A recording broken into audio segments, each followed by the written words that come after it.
वल्लभाख्यान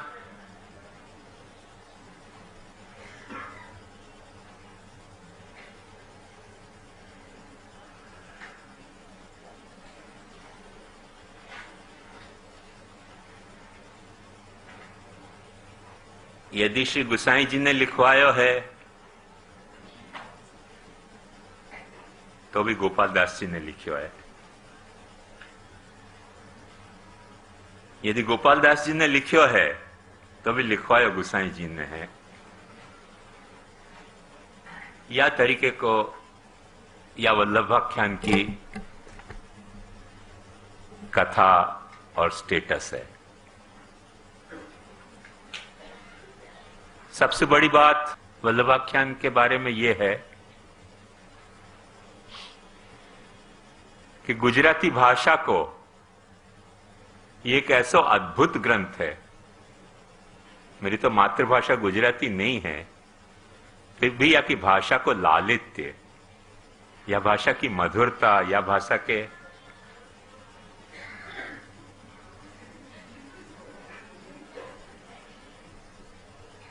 छंद को सौष्ठव देखें तो अपनो हृदय मुग्ध हो जाएगा पे। अभी गोपाल दास जी को करिश्मा है कि गुसाई जी को करिश्मा है? जाको भी करिश्मा होए, रहने दो वाको करिश्मा।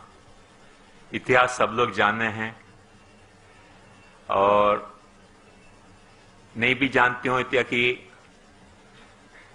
या को महात्म्य ऐसा है कि वल्लभाख्यान पर कम से कम 12 टीकाएं, इतनी टीकाएं जिनमें से निश्चित मुझको नहीं पता है पर लग ऐसा रहा है कि सबसे प्राचीन टीका विरजाभरण जी की टीका होनी चाहिए। वो ट्रेंड सेटर हैं विरजाभरण जी और उनकी संस्कृत की भी टीका होती ऐसे सुने हैं मगर मिली नहीं है अभी तक। कोशिश कर रहे हूं, मिल जाएगी तो वो भी छापूंगा। पर अभी या वक्त अपने पास 2 मैन्युस्क्रिप्ट ऐसे मिले जिन 2 मैन्युस्क्रिप्ट में विरजाभरण जी की टीका ब्रजभाषा में ही मिली भाई, लिखी भाई मिली है। पर जो भी कुछ अवेलेबल है वो विरजाभरण जी को अपने पे सबसे बड़ा उपकार यह है कि उनने या पे ध्यान दिलवायो अपनो पहली बार टीका लिख के। और वो जो ध्यान दिलवायो है वाको उपकार अपन भूल नहीं सके। खुद दयाराम भाई कह रहे हैं कि मैं विरजाभरण जी की टीका को रिफर करके और गुजराती में टीका लिखना चाह रहे हूं।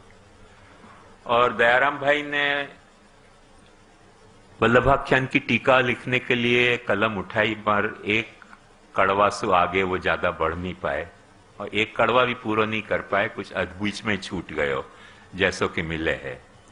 पर वो सफिशिएंट अपने पास ग्राउंड है या बात को समझने के लिए कि विरजाभरण जी बहुत प्राचीन है, क्योंकि दयाराम भाई उनको रिफर कर रहे हैं, दयाराम भाई उन पर रिलाय कर रहे हैं। वो यहां तक कह रहे हैं कि मैं इनकी विरजाभरण जी की टीका को देख के और गुजराती में टीका करना चाह रहे हूं। माने काफी ऑथेंटिक बात हो रही है यहां। या लिए नहीं कि दयाराम भाई कह रहे हैं, पर या लिए कि उतनो प्राचीन काल में भी या टीका की अवेलेबिलिटी हती जाकू कि दयाराम भाई जैसा स्कॉलर उनने धौल पर लिखे या के लिए अपन को स्कॉलर नहीं समझे तो अपनी बेवकूफी होगी। बहुत बड़े स्कॉलर थे संप्रदाय के, अद्भुत विद्वान थे। और संस्कृत में नहीं लिखे करके संस्कृत में लिखे वही विद्वान हो वैसी बात नहीं है। उन्हें गुजराती में लिखे है मगर संप्रदाय के अद्भुत विद्वान है दयाराम भाई। और वाह तरीके को विद्वान व्यक्ति जब वक्त यह बात को कबूल कर रहे हो कि विरजाभरण जी की टीका को देख के मैं अपनी टीका लिखना चाह रहा हूं। मतलब यह टीका को कोई शुद्ध रूप भी अभी जा तरह से मिल रही है। वो सब क्या है कि अर्धी उनको गुजराती नहीं आती थी हमारे विरजाभरण जी को, और जो कॉपी करने वाले हैं उनको ब्रजभाषा नहीं आती थी करके बहुत घोटाला है जो टेक्स्ट मिल रहे हो। प्राचीन कोई टेक्स्ट मिले और संस्कृत को ये जैसे कि कह रहे हैं लोग वह तरह से संस्कृत को यदि टेक्स्ट मिले तो और भी आपको करेक्ट किया जा सके। मगर मेरे बनते इन 1.5-2 महीना में पूरी मैंने अपनी जान लगाई है या टेक्स्ट को करेक्ट करने के लिए, और या वक्त अपने पास वो रेडीमेड तैयार है पूरा टेक्स्ट। वृजाभरण जी के बाद एक साथ मन क्योंकि दयाराम भाई ने भी उनको रिकॉग्नाइज किया करके शायद हो हल्ला मचो है संप्रदाय में, तो हो हल्ला मचो है करके एक साथ 3 टीकाकार आए हैं कंटेम्पररी। एक हमारे ताजी महाराज जीवनलाल जी ताजी, एक अहमदाबाद वाले ब्रजराय जी महाराज, और एक मथुरा वाले श्री रमन जी महाराज। और इन तीनों टीकाकारन की कहीं न कहीं तो ये वृजाभरण जी को रिलाय करके चले हैं, मगर 100% ही उन पर रिलाय नहीं करें, क्योंकि ये तीनों ही अच्छे विद्वान थे, खुद अच्छे जानकार थे। तो उनने अपनी बातें भी काफी यहाँ में डाली हैं जो वृजाभरण जी की टीका में नहीं मिले हैं। और वहां में सबसे बड़ी महत्ता, एक अद्भुत महत्ता ब्रजराय जी की टीका की है कि या वल्लभाख्यान की टीका लिखते लिखते उन्होंने एक इंसाइक्लोपीडिया लिख दी है।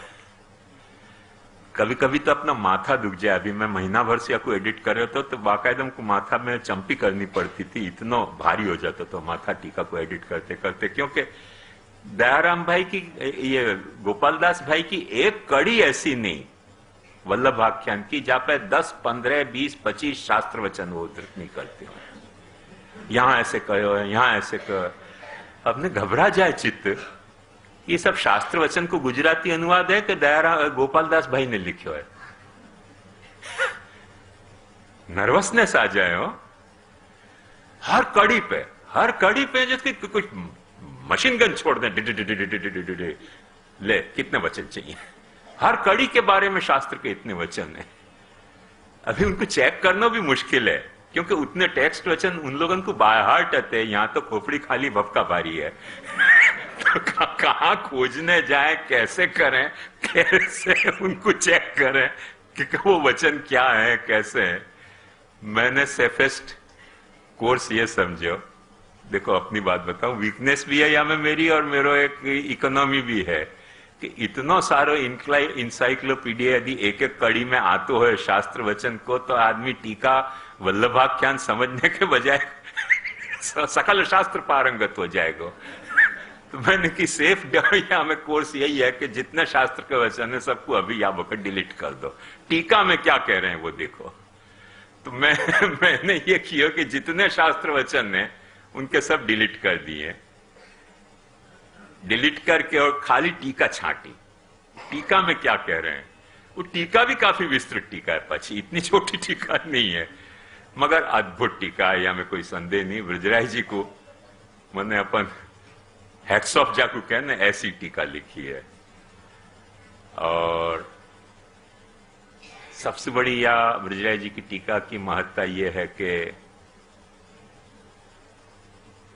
अक्सर संस्कृत के विद्वान, हमारे दादाजी यद्यपि अपवाद थे या के, पर संस्कृत के विद्वानन को एक भ्रमणा हुआ है कि संस्कृत में लिखे हुए ग्रंथ की कोई वेटेज ज्यादा है और भाषा में लिखे हुए ग्रंथन को वेटेज उतना नहीं हुआ है। मगर ब्रजराय जी की टीका पढ़े तो समझ में आ रहा है कि ये वल्लभाख्यान को वेटेज कितना है। टेरिबल भयंकर, ये कोई आख्यान नहीं है, पूरा शास्त्र है। अब वो अपन समझ नहीं सके हो, उनकी भाषा को लालित इतना है, उनकी भाषा को प्रवाह ऐसा है, और वो गामठी प्रयोग जो है, पता नहीं वो गामठी थे कि वह वक्त परिष्कृत गुजराती भाषा के प्रयोग थे। जो गुजराती भाषा को जानकार हो वो एक बात को अच्छी तरह से जान सकते हो, मैं तो या मैं अथॉरिटी नहीं हूं, मगर कहीं तो ऐसा लगे कि कुछ गामठी प्रयोग हैं ये। और ये जो गामठी प्रयोग हैं उसकी मिठास कितनी है, उन प्रयोगन की, गामठी प्रयोगन की यदि गामठी है तो, और परिष्कृत गुजराती होती तो कितनी मीठी गुजराती है। ये तो अपन भाषा के एंगल से पढ़े तो ही समझ में आ सके। तो ये ब्रजराय जी की टीका और ये गोपाल दास जी की वल्लभाख्यान, इन दोनों की अपन तुलना करें तो माइंड बॉगलिंग है, कल्पना नहीं आवे।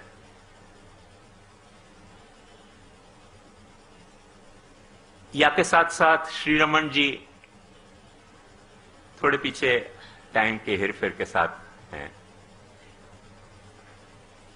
उनने भी टीका लिखी है। उनकी प्रमेय मार्गी टीका है, भाव भावना की सब, वो एक अलग अप्रोच है। इन दोनों को समन्वय करके थोड़ो प्रमाण और थोड़ो प्रमेय दोनों को सिंथेसिस करके एक टीका हमारे ताजी महाराज ने लिखी, माने मेरे दादा नहीं परदादा ने। वो काफी बैलेंस टीका है सब दृष्टि से, और वापे फुटनोट लिखी है गट्टू लाला जी ने, जो संप्रदाय के अब हम बालक ही नहीं पढ़े शास्त्र तो क्या कहना, बेचारे लाला जी काय को पढ़ेंगे, उनके कोई उनको भांग पिए के शास्त्र पढ़े लाला जी हैं। पर वो उन लाला जी में शू हैं गट्टू लाला जी कि जिनको पांडित्य अपन कह सकें कि पुरुषोत्तम जी के बाद यदि कोई वाह कैलिबर को पंडित भयो अपने यहां तो गट्टू लाला जी पे, वाह कैलिबर के वो पंडित थे। उनको एक अपराध હતો कि उनने महाप्रभु जी के शास्त्र अपने जमाने में अच्छी तरह से पढ़े, अच्छी तरह से संकलन कियो, हर ग्रंथ पे उनने व्याख्या लिखने की सोची।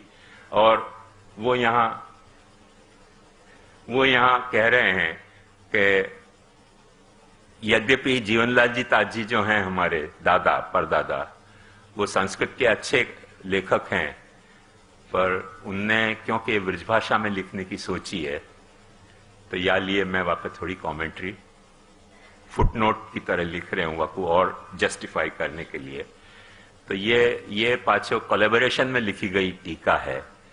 एक बाजू हमारे जीवनलाल जी ताजी परदादा हैं और एक बाजू गट्टू लाला जी जैसे उनको फुटनोट लिख रहे है। या टीका को काफी महात्म्य अभी तक प्रचलित है। बाकी दूसरी टीकाएं, ये श्री रमन जी की टीका जो थी वो रमण पंथ में शायद पॉपुलर होगी, मुझको पता नहीं, क्योंकि रमण पंथीन के साथ बहुत संपर्क नहीं है मेरो, पर रमण पंथीन में है कि नहीं पॉपुलर पता नहीं, पर शायद तो होनी चाहिए। पर ब्रजाभरण जी की टीका तो ऑलमोस्ट खो गई थी, जो पाछी अपने को मिली है और अपन यहां पहली बार प्रकाशित कर रहे हैं। या के अलावा गुजराती में या में 4 टीकाएं, अंग्रेजी पे या पे श्यामदास ने टीका लिखी है। सो हमारे दादाजी ने, मेरे पिता ने भी या पे एक आख्यान पे टीका लिखी है। तो अपन समझ सकें कि ये एक ग्रंथ कितना महत्वपूर्ण रहो है और कितना बड़ो या को रोल रहो है पुष्टि मार्ग में। तो सचमुच में ये गोपाल दास जी के मुख से गुसाई जी बोले हैं कि गुसाई जी की बात गोपाल दास जी बोले हैं। हमारे हिंदी में कविता होती पुराने जमाना में, मुझको याद नहीं है कवि को नाम, पर वहां में कहें कि सारी बीच नारी है कि नारी बीच सारी है कि सारी है कि नारी है कि नारी है कि सारी है। से गोपाल दास जी हैं कि गुसाई जी हैं कि गुसाई जी हैं कि गोपाल दास जी हैं कि दोनों हैं कि क्या है, या मैं डिसाइड कर पाना बहुत मुश्किल है। पर जा तरीके की या की डेप्थ है, वह डेप्थ को देखते भाई एक बात अपन 100% कह सकें कि जो गोपाल दास जी को जा तरीके को लोकेशन हतो रूपाल गांव के, मैं खास रूपाल गांव भी जाके आयो यही लिए। और वह रूपाल गांव आज की तारीख में भी बहुत छोटो है, बहुत छोटो है रूपाल गांव। वह जमाना में तो न जाने कितना छोटो है, और वह छोटे से गांव में गोपाल दास जी इतना शास्त्र को निचोड़ कह रहे हैं। कह सके नहीं कह सके ऐसी बात नहीं, क्योंकि शंकराचार्य जी जा कालड़ी में प्रगटे वो शायद रूपाल से भी छोटो गांव હતો और रूपाल तो फिर भी अहमदाबाद के पास है, जो बरसंग गुजरात की कैपिटल रही कर्णावती के नाम से करण सिंह घेला ने वापस स्थापित करी थी। तो वो कर्णावती कैपिटल हती, अहमदाबाद तो फिर वो बेगड़ा ने वापस नाम बदल के रख दियो। तो काफी क्लोज है अहमदाबाद के, तो इतने क्लोज होने के कारण कुछ उनको अवेलेबल भी होएगा मटेरियल, नहीं होएगा ऐसी बात नहीं, पर शंकराचार्य को तो कालड़ी में कुछ भी अवेलेबल नहीं है, तो और कितना उनने लिखो है, तो वह बात से अपन समझ सके हैं। तो पुराने जमाना में आज जैसी स्थिति नहीं होती कि गांव के लोग सब मूर्ख ही होते थे और शहर के लोग सब समझदार होते थे। कभी कभी ऐसा लगे कि शहर के लोग ज्यादा मूर्ख हैं, गांव के लोग ज्यादा समझदार हैं। पुरानी बातों को सोचें देखें तो ऐसा लगे। और मुकुया को हादसा कई वक्त फेस करना पड़े कि एक आध दो वक्त गांव के लोगों से टक्कर हो गई मुठभेड़, तो पता चलो कि बाप रे बाप ज्यादा बुद्धिमान है, ज्यादा समझदार है। तो ऐसी बात नहीं है, क्योंकि अपने यहाँ की एक संस्कृति थी जहाँ लोग बहुत विद्वान बुद्धिशाली भी गांव में रहना पसंद करते थे। ये जो मॉडर्न ट्रेंड है शहर में आने को, ये तो आफ्टर इंडस्ट्रियलाइजेशन और कमर्शियलाइजेशन भयो है। हो सके कि गोपाल दास जी को होए, गुसाई जी की कृपा से हो सके कि गुसाई जी नहीं लिखवायो होए, गोपाल दास जी को मुख होए खाली। मैं वह डिटेल में पढ़ना नहीं चाहूं। वो सारी टीकाएं जो छपने जा रही हैं उनमें से भी आपको देखने मिलेगा, और काफी गुजराती की भी टीकाएं अवेलेबल हैं। एक दो टीका नहीं, बहुत टीकाएं अवेलेबल हैं गुजराती की भी। सौराष्ट्र की लिखी हुई, गुजरात की लिखी हुई, गुजरात में भी दो दो शहरन की अलग अलग लिखी हुई, गुजरात में भी दो तीन शहरन की लिखी हुई अलग अलग टीकाएं मौजूद हैं। तो बहुत टीकाएं हैं, हमें उन सब डिटेल आपको अपने आप ही पता चल सके। और गुजराती तो आपकी मातृभाषा है, तो कोई चिंता की बात नहीं है। मैं जो बात कहने जा रहा हूं वो सबसे महत्वपूर्ण बात यह है यहां के इन सब टीकाकारन ने वल्लभाख्यान को अलग अलग एंगल से देखियो है, और बहुत सारे व्याख्या के सिनॉप्सिस उनने प्रपोज करी है। हमारे दादाजी क्योंकि वल्लभाख्यान के अनन्य भक्त थे, और जब भी हार्ट अटैक आता तो डॉक्टर को बुलाने के बजाय कहते कि वल्लभाख्यान को पाठ करो, वल्लभाख्यान को पाठ करो, सीवियर हार्ट अटैक में। नेचुरली हमारे मन पर भी वल्लभाख्यान को बचपन से काफी अच्छा असर रहे हो, और करते भी रहे पाठ। प्रवचन भी मैंने एक वक्त कलकत्ता में किया तो वल्लभाख्यान पर, पता नहीं वो रिकॉर्ड है कि नहीं कोई के पास, पर मैं भी यहाँ प्यारे में काफी सोच तो रहे हूं कि वल्लभाख्यान क्या है। मैं यहां जो कहने जा रहे हूं, समझाने जा रहा हूं, उन टीकान को कहीं सहारा लाऊं हूं, कहीं नहीं भी लाऊं, क्योंकि सबन ने अपनी अपनी टीका लिखी है। मैं अपनी सोच बताना जा रहा हूं, वो सच्ची है कि झूठी हो तो श्री गुसाई जी जाने और गोपाल दास जी जाने, मैं नहीं जान सकूं, पर जो मेरी सोच है वो मैं बताने चाह रहा हूं। मेरी सोच सबसे पहली वल्लभाख्यान के बारे में यह है कि सुखदेव जी और व्यास जी की लिखी भई जो भागवत है, वह भागवत को महाप्रभु जी सर्व संदेह वारक शास्त्र के हैं। सर्व संदेह वारक शास्त्र होने के कारण महाप्रभु जी के मन में कहीं एक ये धारणा है कि यदि वेद को कोई अर्थ करना है तो भागवत क्या कह रही है वाकु समझे बिना अर्थ मत करो।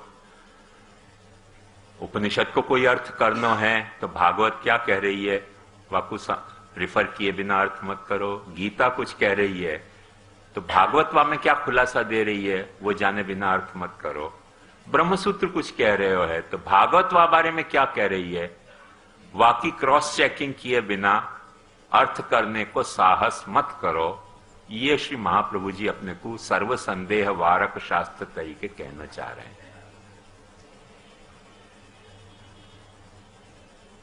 मतलब कहीं न कहीं महाप्रभु जी के अप्रोच में, अपन को अप्रोच कह सकें, बायस कह सकें, प्री सपोजिशन कह सकें, और नहीं पसंद आता है तो प्रेजुडाइस भी कह सकें, जो भी कुछ होए, महाप्रभु जी के मन में कहीं न कहीं प्रमाण, प्रमेय, साधन, फल, कोई भी चीज के बारे में कुछ भी संदेह हो रहे है तो फाइनल वो संदेह को निराकरण भागवत सु ही करना चाहिए। अब जब ये सिचुएशन है तो अपन समझ सकें कि भागवत को सिर्फ ब्रह्मवाद पे ही असर है, ऐसे बात नहीं, तो भागवत को पुष्टि मार्ग पे भी असर माननी पड़ेगी, क्योंकि जो भागवत कह रही है, यदि पुष्टि मार्ग को बेस वामे नहीं है तो सर्व संदेह वारण को कोई पर्पस सर्व नहीं भयो, पुष्टि मार्ग खुद संदिग्ध हो जाएगा, पुष्टि मार्ग की ऑथेंटिसिटी संदिग्ध हो जाएगी, करके पुष्टि मार्ग के हर पहलू को कहीं न कहीं भागवत में रूट दिखाते अपने को आनी चाहिए कि भाई ये पुष्टि मार्ग को पहलू है, ये ब्रह्मवाद को पहलू है, तो बाकी भागवत में जड़ें यहां हैं, वो अपने को ट्रेस करते आनी चाहिए, या महाप्रभु जी के डिसिप्लिन के कारण या प्रेजुडाइज के कारण, जो कहनो को। यदि ये बात को मैं ध्यान लूं तो मुझको ऐसे लगे कि ये जो श्रीमद् भागवत महापुराण है ये पुष्टि मार्ग की भागवत है। अपन वाकु यह नहीं कह सके कि पुष्टि मार्ग की या कि औरन की नहीं है, औरन की होगी तो होगी, पुष्टि मार्ग की अपनी भागवत है ये, इतना तो अपन निश्चित कह सके।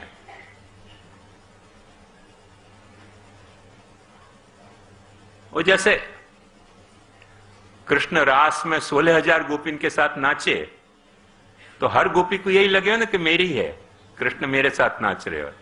ऐसे जितने के साथ भागवत नाचती है वो भागवत को हेडेक है, अपनो हेडेक नहीं है, पर अपने को ये लगना चाहिए कि भागवत मेरी है। मेरे कहने का मतलब ये है, अपने को ये एहसास रहना चाहिए कि हर वक्त भागवत मेरे पास है, सर्व संदेह वारण के लिए। तो ये भागवत की जो महत्ता है, अभी भागवत की महत्ता पे मैं आपको नहीं ज्यादा बताना चाहूं क्योंकि कंपैरेटिव सोचें तो थोड़ी और भी हमें बात समझने की है, पर ये जो भागवत की महत्ता है वो पुष्टि मार्ग में हो सके है, पुष्टि संप्रदाय में नहीं। मैं पुष्टि मार्ग और पुष्टि संप्रदाय को डिफरेंशिएट करना चाहूंगा। ये वल्लभाख्यान अपने पुष्टि संप्रदाय की भागवत है। Know it once and for all. यदि अपना पुष्टि संप्रदाय कोई अर्थ में पुष्टि मार्ग की कोई एक विशेष डेवलपमेंट है, क्योंकि एक बात समझो, आज अपन कंफ्यूज्ड हैं, पुष्टि संप्रदाय को पुष्टि मार्ग समझें, पुष्टि मार्ग को पुष्टि संप्रदाय समझें। पुष्टि मार्ग महाप्रभु जी को प्रवर्तित नहीं है, पुष्टि मार्ग तो भगवान के पुष्टि के स्वरूप से प्रवर्तित है। और अपन सुबोधनी पढ़े तो अपने को पता चले कि महाप्रभु जी से बहुत पहले ठाकुर जी ने कहां कहां पुष्टि अपनी पुष्टि स्वरूप प्रकट किया है।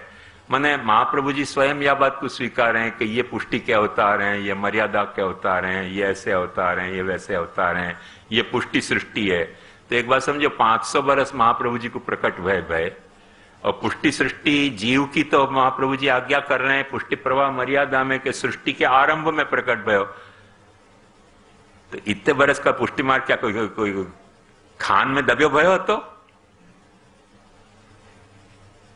जैसे हीरा दब्यो रहे, सोना दब्यो रहे खान में, ऐसे कोई खान में दब्यो भयो नहीं। तो पुष्टि मार्ग हतो, जो चीज नहीं हती वो पुष्टि संप्रदाय नहीं हतो। और जो पुष्टि संप्रदाय प्रकट भयो,